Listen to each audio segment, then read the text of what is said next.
Subscribe करिए हमारे channel target UP TET CTET को और बेल आइकन को दबाइए। हेलो फ्रेंड्स, मैं रेनू स्वागत करती हूँ आप सभी भावी अध्यापक एवं अध्यापिकाओं का आपके अपने channel target UP TET CTET में। दोस्तों, आज की इस वीडियो में हम आपके डीएलएड फर्स्ट सेमेस्टर के फर्स्ट पेपर बाल विकास एवं सीखने की प्रक्रिया के अंतर्गत पवन सीरीज के मोस्ट इंपोर्टेंट अतिलघुत्री क्वेश्चंस को पढ़ने वाले हैं। चलिए स्टार्ट करते हैं। हम सबसे पहले यहाँ पर क्वेश्चन नंबर 1 से स्टार्ट करने जा रहे हैं। हम दोस्तों राजन सीरीज के सारे क्वेश्चन मैंने पढ़ा दिए हैं। बहुविकल्पी और अतिलघुत्री सब आप सभी को देख सकते हैं। इसके भी बहुविकल्पी क्वेश्चंस को मैं पढ़ा चुकी हूँ, उसकी भी लिंक आपको मिल जाएगी डिस्क्रिप्शन बॉक्स और कमेंट बॉक्स में। अब चलिए स्टार्ट करते हैं क्वेश्चन नंबर 1 से। जीवन की सबसे महत्वपूर्ण अवस्था कौन सी होती है? तो जीवन की सबसे महत्वपूर्ण अवस्था होती है शैशवावस्था। बालक जन्म लेता है, जन्म से लेकर के 5 वर्ष तक की जो अवस्था होती है वो बहुत महत्वपूर्ण होती है, क्योंकि बच्चे का उसमें शारीरिक विकास होता है, मानसिक विकास भी होता है, उसकी बुद्धि भी बढ़ती है। तो इस तरीके से शैशवावस्था बहुत ही ज्यादा महत्वपूर्ण अवस्था होती है। क्वेश्चन नंबर 2 है, बाल्यावस्था कब से कब तक होती है? तो बाल्यावस्था 5 वर्ष से 12 वर्ष तक भी होती है, 6 वर्ष से 12 वर्ष तक होती है। ये भी सही माना जाएगा, दोनों में से कोई भी गलत नहीं है, कंफ्यूज मत होइएगा आप लोग। फिर क्वेश्चन नंबर 3 पर आते हैं, जीवन का सबसे कठिन काल किस अवस्था को माना जाता है? तो जीवन का सबसे कठिन काल किशोरावस्था को कहा गया है, ये तो आप लोगों को पता ही है। क्वेश्चन नंबर 4 पर आते हैं, शैशवावस्था कब से कब तक मानी गई? जन्म से लेकर के 5 वर्ष तक शैशवावस्था मानी गई है। क्वेश्चन नंबर 5 है, अल्प बुद्धि बालक की बुद्धि लब्धि कितनी होती है? तो अल्प बुद्धि का जो बालक होता है उसकी बुद्धि लब्धि 50 से लेकर के 70 के बीच में होती है। क्वेश्चन नंबर 6 पर आते हैं, मूर्ख बुद्धि वाले बालक की बुद्धि लब्धि कितनी होती है? तो मूर्ख बुद्धि लब्धि वाले जो बालक होते हैं उनकी बुद्धि लब्धि 20 या 25 से 50 के बीच होती है। क्वेश्चन नंबर 7 है, यदि किसी बालक की मानसिक आयु 16 वर्ष और वास्तविक आयु 10 वर्ष है तो उसकी बुद्धि लब्धि कितनी होगी? तो बहुत आसान है, बुद्धि लब्धि बराबर मानसिक आयु बटे वास्तविक आयु गुणे 100। तो यहाँ पर देखिए मानसिक आयु की जगह पर 16 लिखा गया है, वास्तविक आयु की जगह पर 10 लिखा गया है, और इस तरीके से यहाँ पर आ गया 160। तो ये यहाँ पर आप देखिए 160 आ गया बच्चे की बुद्धि लब्धि। क्वेश्चन नंबर 9 है, मूल प्रवृत्तियों की संख्या बताइए। तो मूल प्रवृत्तियों की संख्या कितनी है? 14 है। मैकडूगल ने बताया है मूल प्रवृत्तियों की संख्या कितनी होती है? 14 होती है। और संवेगों की भी संख्या कितनी होती है? 14 होती है। तो मूल प्रवृत्तियों से ही संवेग होते हैं, उन्हीं से मूल प्रवृत्तियों का जन्म होता है। क्वेश्चन नंबर 10 है, बाल्यावस्था जीवन का सबसे अनोखा काल होता है। यह किसका कथन है? ये बहुत इंपॉर्टेंट है, कॉल एवं ब्रूस का कथन है, और ये बहुत बार मैं आप लोगों को बता चुकी हूँ बहुविकल्पी क्वेश्चन में भी। बाल्यावस्था को जीवन का सबसे अनोखा, अनोखा शब्द आपको देखते ही याद आना चाहिए, कॉल और ब्रूस याद करना है आपको। अब देखिए इसके बाद अगला क्वेश्चन हम देखेंगे, उससे पहले आप यहाँ पर देख सकते हैं ये सारे क्वेश्चन पूछे हुए हैं एग्जाम में, सब बहुत इंपॉर्टेंट है। प्रयत्न एवं भूल का सिद्धांत किसने दिया था? तो प्रयत्न एवं भूल का सिद्धांत, प्रयास एवं त्रुटि का सिद्धांत किसने दिया था? हॉर्नडाइक ने दिया, ये तो आप लोगों को पता ही है। क्वेश्चन नंबर 12 है, संवेग में एक निश्चित दिशा में क्रिया की प्रवृत्ति होती है, क्या परिभाषित किया गया है? तो यहाँ पर संवेग में क्या होती है? क्रियात्मक प्रवृत्ति होती है, क्योंकि उसी के अनुसार व्यक्ति अपना काम करता है। क्वेश्चन नंबर 13 है, किन्हीं 2 बुद्धि परीक्षणों के नाम लिखिए। तो विनय साइमन बुद्धि स्केल, चित्र पूर्ति परीक्षण, भाटिया बैटरी परीक्षण भी यहाँ पर आप लिख सकते थे। क्वेश्चन नंबर 14 है, किन्हीं 2 व्यक्तित्व परीक्षणों के नाम बताइए। तो जीवन इतिहास विधि, प्रश्नावली विधि, ये सब क्या है? व्यक्तित्व के परीक्षण के नाम है। क्वेश्चन नंबर 15 है, सूर्य या अंतर्दृष्टि का सिद्धांत किसने दिया था? बहुत आसान क्वेश्चन है, कोहलर ने दिया था, आपको पता ही है। ये सारे क्वेश्चन पूछे हुए हैं, आप देख सकते हैं एग्जाम में सब पूछे हुए क्वेश्चन है। इसके बाद क्वेश्चन नंबर 16 है, प्रथम मनोवैज्ञानिक प्रयोगशाला की स्थापना किसने की थी? बहुविकल्पी क्वेश्चन में भी आया था और यहाँ पर भी पूछा गया है, और यूपी टेट 2016 में भी ये क्वेश्चन पूछा गया था। प्रथम मनोवैज्ञानिक प्रयोगशाला की स्थापना विलियम वुंट ने की थी 1879 में। कहां पर? जर्मनी में की थी, याद रखिएगा। क्वेश्चन नंबर 17 है, प्रबलन सिद्धांत का प्रतिपादन किसने किया था? तो प्रबलन सिद्धांत का प्रतिपादन हल ने किया था, याद रखिएगा, CL हल। क्वेश्चन नंबर 18 है, बाल विकास के अंतर्गत शैशवावस्था की अवधि कौन सी मानी जाती है? तो शैशवावस्था की अवधि जन्म से लेकर के 5 या 6 वर्ष, यानी कि जन्म से लेकर के 5 वर्ष भी आप लिख सकते हो, जन्म से लेकर के 6 वर्ष भी लिख सकते हो। इसके बाद अगला है क्वेश्चन नंबर 19, अधिगम स्थानांतरण क्या होता है? तो पहली परिस्थिति में प्राप्त ज्ञान, कुशलता, आदतों को और अभियोग्यताओं का दूसरी परिस्थिति में प्रयोग करना ही क्या कहलाता है? अधिगम का स्थानांतरण कहलाता है। यानी कि एक परिस्थिति में जो ज्ञान आपने सीखा है उस ज्ञान का प्रयोग आप कहीं और भी कर रहे हो, जैसे कि गणित में आपने संक्रियाएं सीखी हैं और उन्हीं गणित की संक्रियाओं का प्रयोग आप फिजिक्स के, भौतिक विज्ञान के सवालों को लगाने में कर रहा है। तो इस तरीके से आपने जो ज्ञान गणित में लिया है उसका उपयोग आप कहाँ कर रहे हैं? भौतिक विज्ञान में कर रहे हैं। तो इस तरीके से एक विषय में सीखा गया ज्ञान दूसरे विषय में आपको काम आ रहा है, तो यही है अधिगम का स्थानांतरण। क्वेश्चन नंबर 20 है, बुद्धि के द्विखंड सिद्धांत का प्रतिपादन किसने किया है? तो बुद्धि के द्विखंड सिद्धांत के प्रतिपादक है स्पीयरमैन, या द्वितत्व सिद्धांत किसने दिया था? स्पीयरमैन ने दिया था। क्वेश्चन नंबर 21 पर आते हैं, संवेग व्यक्ति की उत्तेजित दशा है, यह कथन किसका है? यह कथन है वुडवर्थ का, और बहुत इंपॉर्टेंट परिभाषा है ये दोस्तों, याद रखिएगा इसको। क्वेश्चन नंबर 22 पर आते हैं, संवेग चेतना की वह अवस्था है जिसमें रागात्मक तत्व की प्रधानता होती है, किसने कहा है?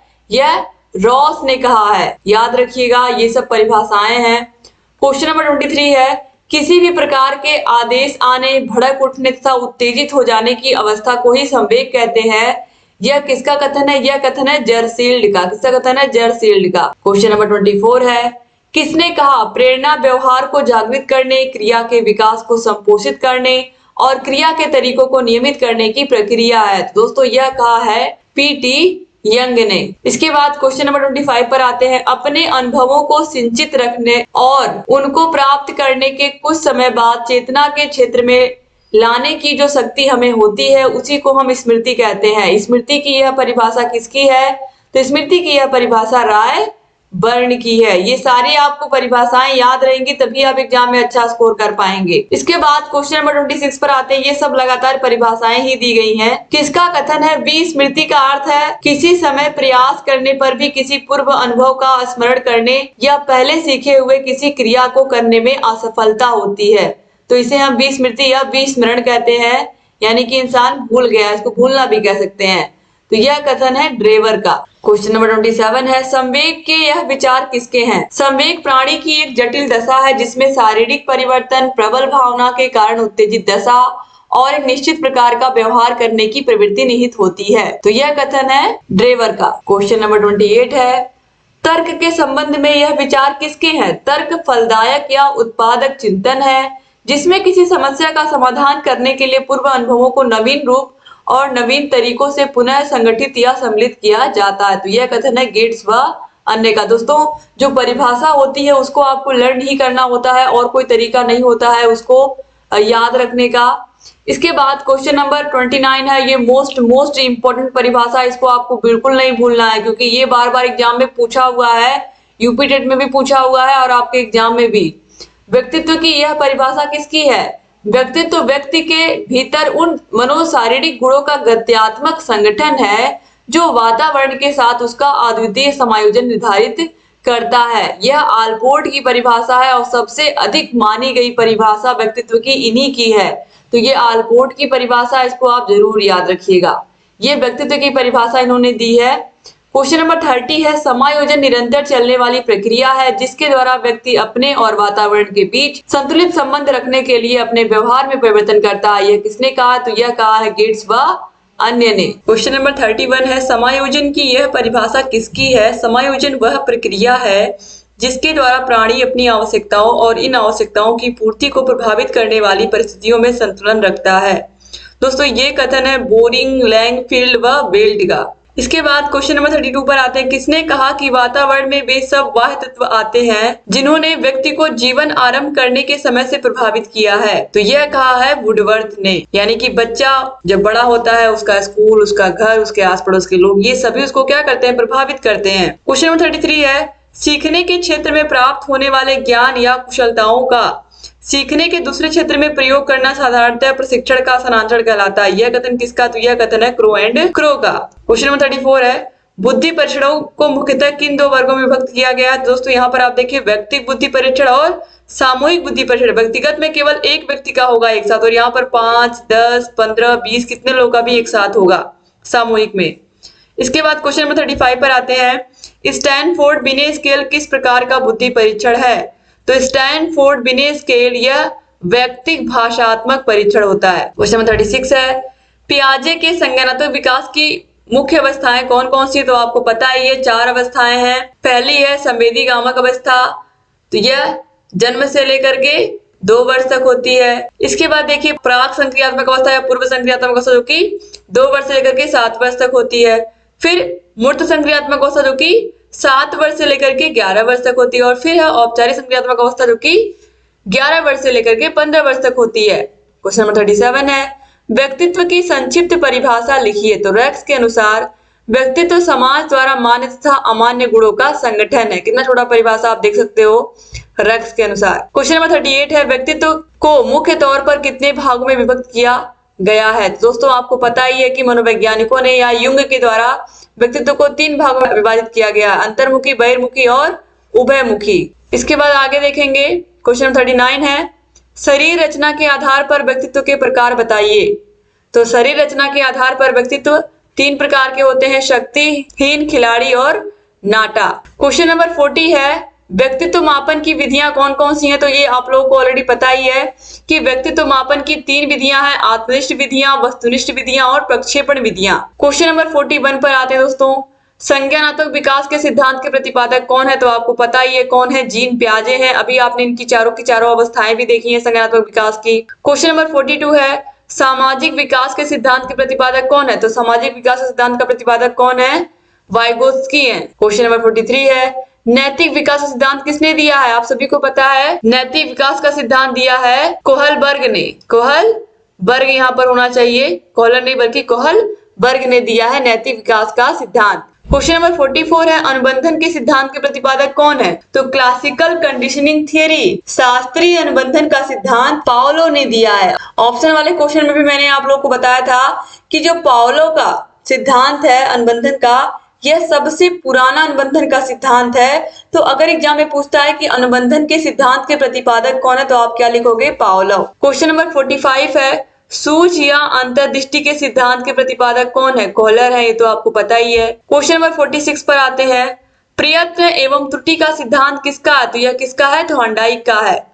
क्वेश्चन नंबर 47 है, क्रिया प्रसूत अनुबंधन का सिद्धांत किसने दिया है। तो किसने दिया है, स्किनर ने दिया है, आपको पता ही है।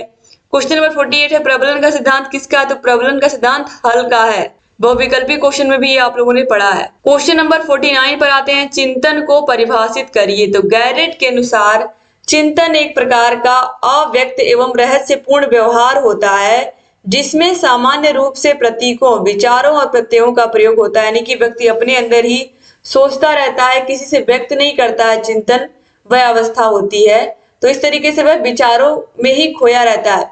इसके बाद देखिए अगला क्वेश्चन, क्वेश्चन नंबर 50 है। दोस्तों क्वेश्चन नंबर 50 बताने से पहले मैं आप लोगों को बता दूं कि आपको सारे के सारे विषयों की लिंक फर्स्ट सेमेस्टर के डिस्क्रिप्शन बॉक्स और कमेंट बॉक्स में मिल जाएगी। आप सारे के सारे विषयों को देखिए, हर विषय के आपको पवन सीरीज और राजन सीरीज के क्वेश्चन सॉल्व मिल जाएंगे। आप उनको दोहराइए। प्रीवियस ईयर क्वेश्चन पेपर मैंने सॉल्व करा दिए हैं, खासकर आपके संस्कृत के 2015 से लेकर जितने पेपर अब तक हुए सब सॉल्व करा दिए हैं, ताकि आपके संस्कृत की तैयारी बढ़िया हो। अब देखिए यहाँ पर क्वेश्चन नंबर 50 है, चिंतन के प्रकारों का नामोल्लेख कीजिए। तो चिंतन के प्रकार में देखिए, प्रत्यक्षात्मक कल्पना, कल्पनात्मक चिंतन और प्रत्ययात्मक चिंतन और फिर तार्किक चिंतन आते हैं। तो इस तरीके से यहाँ पर आप लोगों ने देख लिया टोटल 50 क्वेश्चन। तो पार्ट 1 आपका यहाँ पर कंप्लीट होता है, फिर पार्ट 2 और पार्ट 3 अभी आपके आने वाले हैं। तो पार्ट 1 कंप्लीट कर लिया आपने, 2 और 3 भी देख लीजिएगा। उसके बाद आपके ये जितने भी अति लघु क्वेश्चन है वो आपके कंप्लीट हो जाएंगे। आप लोग के पवन सीरीज के भी, राजन सीरीज ऑलरेडी मैं पढ़ा चुकी हूँ। यहाँ ऊपर आई बटन पर भी क्लिक करके आपको सारे के सारे वीडियोस की लिंक मिल जाएगी। दोस्तों अगर चैनल को सब्सक्राइब नहीं किया तो प्लीज सब्सक्राइब भी कर दीजिए और बगल में बेल आइकन होगा उसको भी प्रेस करना मत भूलिएगा। और इस वीडियो को अपने कॉलेज के ग्रुप में, व्हाट्सएप ग्रुप में अपने कॉलेज के प्रिय मित्रों को जरूर शेयर करिएगा। और वीडियो अच्छा लगा तो प्लीज लाइक करके जाइएगा, अच्छे से प्यारे प्यारे कमेंट जरूर छोड़ के जाइएगा। चैनल से बने रहिए दोस्तों। जय हिंद दोस्तों।